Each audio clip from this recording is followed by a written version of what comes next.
ماہین اب اپنی فتح کا جشن مناتی ہے کیونکہ وہ کامیاب ہو چکی تھی۔ ادھر سلطانہ بھی گھر واپس آ جاتی ہے اور سارے گھر والے سلطانہ کو دیکھ کر بہت ہی زیادہ خوش ہوتے ہیں، جبکہ سلطانہ اب یہ سوچتی ہے کہ اس کے بچوں کو اس کی قدر ہو گئی ہے، اسی وجہ سے اس کے بچے اس کے لیے ایسے تڑپ رہے ہیں۔ لیکن سلطانہ پر حقیقت تو بعد میں کھلتی ہے کہ ماہین کا نکاح جبران کے ساتھ ہو چکا ہے۔ جب سلطانہ کو یہ ساری حقیقت اور سٹوری پتہ چلتی ہے کہ کس طرح سلطانہ کے اغوا ہونے کے بعد ماہین نے جبران کے سامنے شرط رکھی تھی اور کہا تھا کہ وہ اس کو اسی صورت چھوڑے گی جب وہ جبران کے ساتھ نکاح کرے گا، تو سلطانہ تو اپنا سر پیٹ لے گی اور کہے گی کہ وہ تو ماہین کے ساتھ مسلسل رابطے میں تھی، وہ تو ماہین تو اسے کہہ رہی تھی کہ صرف اور صرف تمہارے بچوں کی خاطر تمہیں ان سے دور بھیجا ہے تاکہ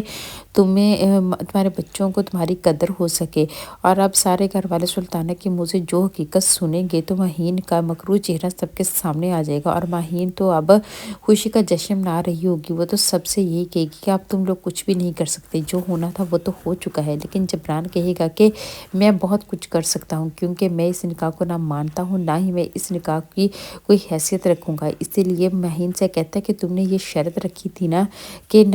طلاق کا حق مجھے نہیں دو گی، تو جب تم دنیا میں ہی نہیں رہو گی تو طلاق کا حق مجھے کیا کرنا۔ اب ماہین سے سیدھا ہو جاتا اور کہتا ہے کہ دیکھنا تمہاری تو میں وہ حشر کروں گا کہ تم ساری زندگی یاد رکھو گی۔ جس پر اب شافی اور ریان پر بھی ساری حقیقت کھل جاتی ہے اور اپنی ماں سے کہتے ہیں کہ آپ نے اتنی مکاری اور چلاکی کے ساتھ جبران کو پھنسا لیا اور ہانیہ موم کا اتنا دل دکھایا، ہمیں اس بات کی امید نہیں تھی۔ لیکن ماہین کہتی ہے کہ اب تم لوگوں کو جو سوچنا ہے سوچو، جو ہونا تھا وہ تو ہو چکا ہے، اس لیے کسی چیز کی حقیقت کو بدلا نہیں جا سکتا۔ لیکن اب جبران کہتا ہے کہ میں ساری حقیقتوں کو بدل دوں گا، تم دیکھنا تمہارا میں کیا حشر کرتا ہوں۔ اور ریان اور شافی بھی جبران کا ساتھ دیتے ہیں۔ جبران کہتا ہے کہ میں تو تم لوگوں سے پہلے کہہ رہا تھا کہ تمہاری ماں ہی اس سارے معاملے میں ہے موجود، لیکن تم لوگ میری باتوں کو یقین نہیں کرتے تھے۔ اب